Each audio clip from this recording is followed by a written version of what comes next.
So how's it going? Today we got a good video for you. We're going to do some cranberries. So first thing we're going to do is we're going to try and get the cranberry seeds out of the cranberries. And this is how I'm going to do it. There's a couple of ways you can pick them out by hand, each and every one of them. As you cut them open, you can pull them out. But I have a little trick I'm going to kind of show you here. So you get yourself a little jar. I use a plastic jar because I have these ball bearings that I'm going to use. And I'll show you in a second exactly why you're going to need those. Okay, so first thing we're going to do is get the cranberries. So I'll show you what I did. I just went to the grocery store and grabbed some Ocean Spray cranberries, and let's hope that the seeds are viable. All right, so what you're going to need, regular old cranberries. These cost me about $6.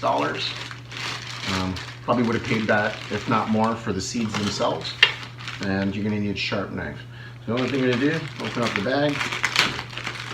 Grab these cranberries. Now you know they're ripe because they like to bounce, eh? They like to bounce. So what we're gonna do is just cut it right in half, right down the football side, and you will notice, and I'll bring it up close so you can see it, is that they have chambers. Well, let's get some, it's not focusing very well, but I'll get you a better focus picture in a second, but they have chambers, and each chamber has a seed in it. Now you can pick them out one by one, but you're gonna be there forever picking them out. So there's a little seed right there. It's really tiny.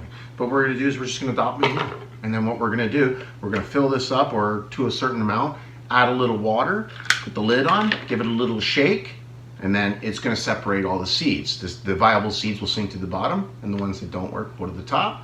And I can take the flesh out and I can eat it. If I wash the ball bearings, which I'm not going to, I'm just going to take the seeds. I'm not worried about the cranberries. Not a big cranberry guy, but I love cranberry juice.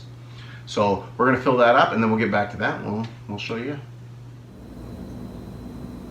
So this is what a half of a cranberry looks like, and you can see the little seeds down in there, and you can see how they're kind of hard to pull out. And you can just use the toothpick and pull them out. They come out really easy, and you can nibble if you want to. I mean, by all means, the whole point of doing all of this stuff is to be able to nibble on your stuff, and I love it. I absolutely love it. But here we're gonna do it. We're gonna do it the other way. The trick that I'm going to show you in a minute. All right, this is the entire bag, all cut in halves. We're just gonna add some water to that. And cranberries float. So what you need is an acidic ground or acidic soil, just like you would use for like a blueberry in order to grow them.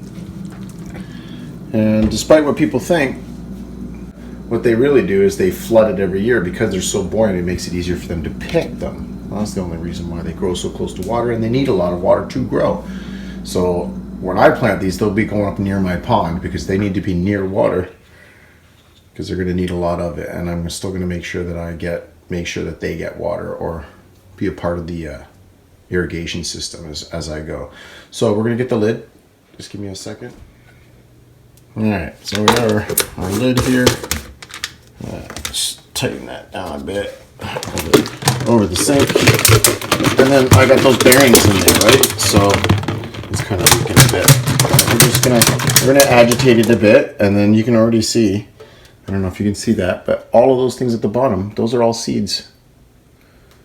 So I did a little bit of time, it took about a half an hour to cut all those up, more or less, a little bit less. I got all the seeds, and I'm not gonna be like, totally trying to get every single seed, but here we go. Now we got our seeds. Now we need to dry them. So we're just straining out the water. I'm using a coffee filter because my strainer, these seeds are so small, my strainer will just let them go straight through. So I'm using the coffee filter. Just pour a little bit at a time. Let it do its thing. And that's all we gotta do, really. Let's just keep doing that. There is absolutely a ton of seeds in there. There's gotta be 300 seeds or more. But yeah, they're so small. They're so small, we're gonna have to be delicate with them. But yeah, I'm gonna continue this until it's all done, and then we're gonna put it on a plate and let the seeds dry. Okay, so we got them all off the coffee filter. And we probably have, I don't know, I don't even want to guess. I'll bet you there's over 500 seeds there though. It's they're really small. But we're gonna let them sit there and dry for about 3 or 4 days. And then we're gonna try about 3 different ways to stratify.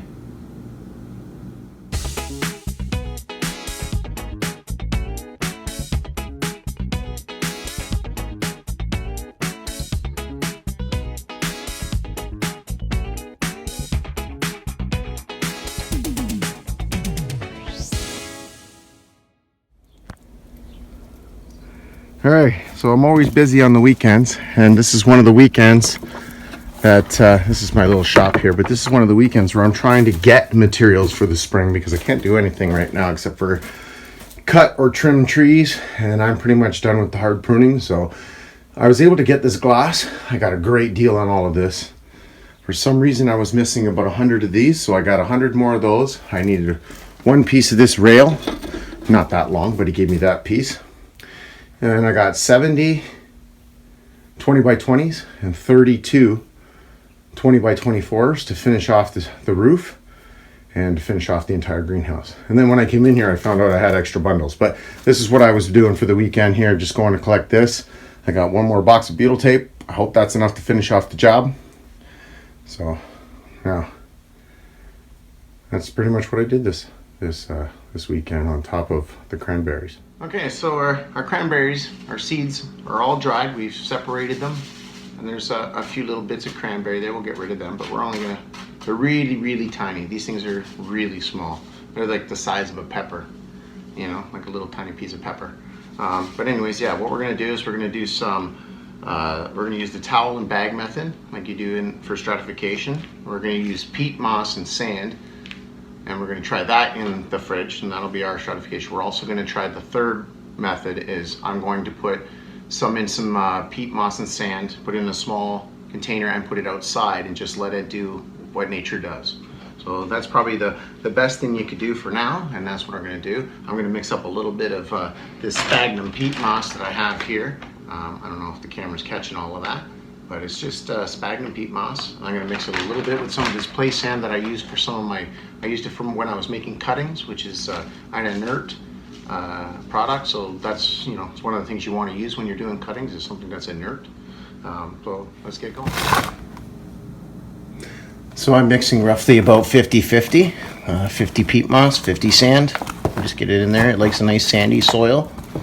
And that's what we're gonna do. That's it right there. It doesn't take much to do it. I don't need a lot. I might need more, but I will be making the same mixture when it comes time to put them in the ground. I'll make a bigger hole, make sure there's a lot of peat moss so that it has a really good place to root and get used to its surroundings and acclimate. So that's what I'm gonna do. Let's keep going. All right, so what we did is, again, we have 2 paper towel in the bag. One's for the fridge, and they're lightly coated. Now I didn't put them between the paper towel. I put them on top of the paper towel. And remember, you don't want it wet. You want it very ever so slightly damp, and that's all it needs. The humidity and everything else will take care of itself. We have our dirt here. All I did was make up a little bit of peat moss and some sand, and I sprinkled it in the top there and just kind of, you know, mix it up just a little bit. There's probably a couple hundred in there. And then we have our outdoor, which is what I did is I filled it from here to here with just peat moss and a little bit of sand, and then on the top I put like an inch of sand. They like to grow in sand, so we're gonna do that. I just sprinkled it on the top and just ever so slightly, just cover it. You know, you don't have to do a lot. And we're gonna dampen that up really well, and then we're gonna stick that one outside, and we're gonna let that go. So if you like these videos, don't forget to hit that thumbs up down there. Don't forget to subscribe to my channel, and stay tuned each week while I bring you another video. Have a great week.